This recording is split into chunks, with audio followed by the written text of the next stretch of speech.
नमस्कार दोस्तों, संकल्प मैथ क्लासेस में आपका स्वागत है। हम कर रहे हैं प्रतिशत का भाग 7। पिछले वीडियो में मैंने बताया था कि यदि क्षेत्रफल आता है तो क्षेत्रफल का मात्रक मीटर स्क्वायर होता है, तो जो बढ़ाने या घटाने की बोलता है उसका हम दो बार आपस में गुणा कर देते हैं। इसमें वो आयतन बोल रहा है।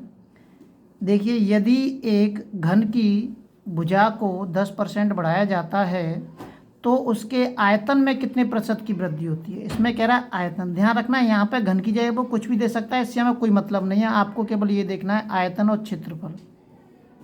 अगर क्षेत्रफल देता है तो 2 बार गुणा करना है, आयतन दे रखा है तो 3 बार गुणा करना है। हमें पता है कि आयतन का जो मात्रक होता है वो मीटर की होता है, या हम इसको 3 बार आपस में गुणा करके लिख सकते हैं, ऐसे लिख सकते हैं। अब जो घन की भुजा में वृद्धि हो रही है वो 10% की वृद्धि हो रही है। जो वृद्धि होगी 100% में से जोड़ेंगे, 100% में से घटाएंगे हम। कमी होती है तो 100% में से घटा देंगे, वृद्धि होगी तो 100% में 100 में जोड़ देंगे हम।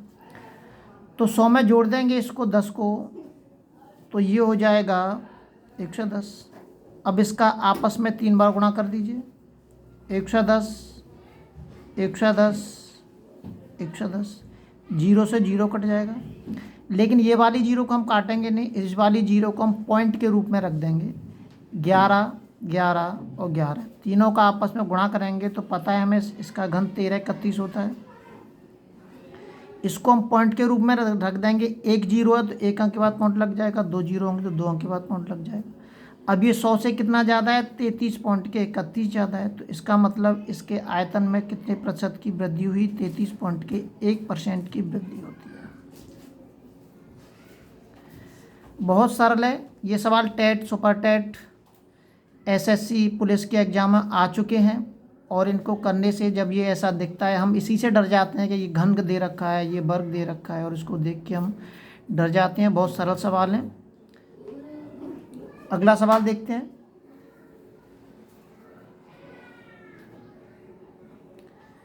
अगले सवाल में दे रखा है, देखिए, यदि एक वृत्त की त्रिज्या में 50% की वृद्धि की जाती है तो वृत्त के क्षेत्रफल में। अब मैंने यहाँ पे क्षेत्रफल ले लिया है, वहाँ पे आयतन था, यहाँ पे क्षेत्रफल था। ध्यान रखना, यहाँ पे ये आयतन भी दे सकता है कि आयतन में कितने, तो 3 बार गुणा करना है हमें। आपको पता है कि क्षेत्रफल का जो मात्रक होता है वर्ग मीटर स्क्वायर होता है, या इसको मीटर स्क्वायर लिख सकते हैं, और इसको हम 2 बार आपस में गुणा करके भी कह सकते हैं। ये कह रहा है वृत्त, तो वृत्त का जो सूत्र होता है, क्षेत्रफल का सूत्र होता है, वो भुजा का स्क्वायर होता है। ठीक है, तो त्रिज्या में 50% की वृद्धि हो रही है, तो एक साइड में 50% की वृद्धि होगी तो दूसरी साइड में भी 50% की वृद्धि होगी हमारी। तो इसलिए 100 में 50 जोड़ेंगे पहले हम, वृद्धि होगी तो जोड़ेंगे, कमी की कहेगा तो घटा देंगे। 2 बार आपस में गुणा कर दीजिए। अब आप 150 इंटू के 150, 0 से 0 कट जाएगा, 15 15 225। अब ये देखेंगे कितनी ज़्यादा है, ये 100 से ऊपर ही देखते हैं हम, तो 100 से कितनी ज़्यादा है, 125 ज़्यादा है। तो इसका मतलब 125% की वृद्धि हुई है हमारी। 100 से ऊपर देखते हैं, अगर 100 से ज़्यादा आ रहा है तो वृद्धि होगी, अगर 100 से कम आ रहा है तो कमी हो रही है हमारी। अगर 100 से कम आता है तो कमी में माना जाएगा, 100 से ऊपर आता है, जितना भी ऊपर आएगा वो वृद्धि में माना जाएगा। अगला सवाल देखते हैं। यदि एक बेलन की ऊंचाई में 35% की वृद्धि की जाती है तथा त्रिज्या में 10% की वृद्धि की जाती है तो बेलन के वक्रपृष्ठीय क्षेत्रफल में कितने प्रतिशत की वृद्धि होगी। सवाल वही है, इससे हमें कोई फ़र्क नहीं पड़ता है कि वो अलग अलग दे रखे हैं या एक साथ दे रखे हैं। यहाँ पे भी क्षेत्रफल ही दे रखा है। क्षेत्रफल का मात्रक पता है आपको, क्षेत्रफल का जो मात्रक होता है वो मीटर स्क्वायर होता है। मीटर स्क्वायर को हम 2 बार लिख सकते हैं। 35% की वृद्धि हो रही है तो 135 हो जाएगा,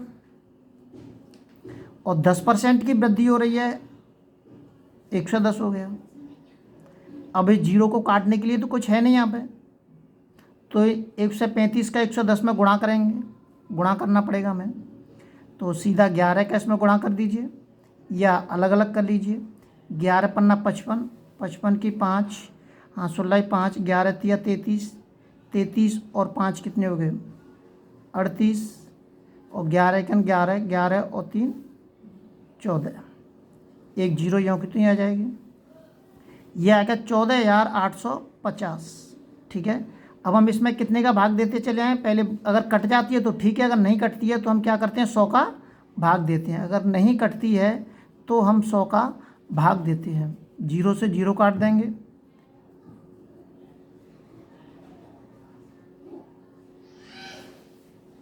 एक जीरो बच रही है, एक अंक के बाद पॉइंट लगा दीजिए ऊपर, 148.5। अब ये 100 से कितना ज़्यादा है, 48.5 ज़्यादा है, तो इसके क्षेत्रफल में कितनी वृद्धि हो रही है, इसके क्षेत्रफल में वृद्धि हो रही है 48.5% की वृद्धि हो रही है।